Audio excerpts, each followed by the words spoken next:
I saw my wife with another man at a bar, laughing, leaning in closer than I ever thought she would. For a moment, time froze, and every nerve in my body screamed betrayal. The room seemed to blur around me, but I focused, not on anger, not on confrontation, but on the clarity of what I had to do. I took off my wedding ring slowly, deliberately, letting the metal slide off my finger like the weight of all the trust she had broken. I walked up to her calmly, catching her off guard. She looked at me, a flicker of surprise, guilt, and confusion crossing her face. I handed her the ring, my expression steady, my voice quiet but unwavering. "This belongs with you now. I think you know why." The man she had been with stiffened, sensing the tension, and stepped back. She opened her mouth, trying to explain, to laugh it off, but I held up my hand, signaling that words were unnecessary. I turned and walked out of the bar, leaving her to process the impact of my quiet decision. Outside, the cool night air hit me, and for the first time since seeing her betrayal, I felt a strange sense of liberation. I didn't yell, I didn't scream, I didn't let her control my emotions. I had chosen dignity over humiliation, composure over chaos.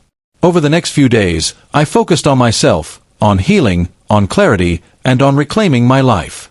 Friends noticed the change immediately. I was calmer, more confident, and unshakable, radiating a quiet strength that no betrayal could touch. My wife tried to reach me, called and texted, but I responded only when I felt it was necessary, maintaining the boundaries I had set for my own peace.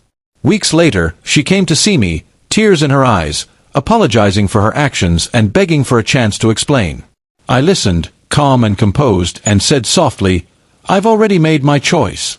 I've chosen honesty, integrity, and peace over betrayal and chaos. Your actions have consequences, and I hope you learn from this." She left that day, finally understanding the weight of what she had done, and I felt a sense of closure that words alone could never provide. Life moved forward, and I discovered that the true power in the face of betrayal isn't confrontation or revenge.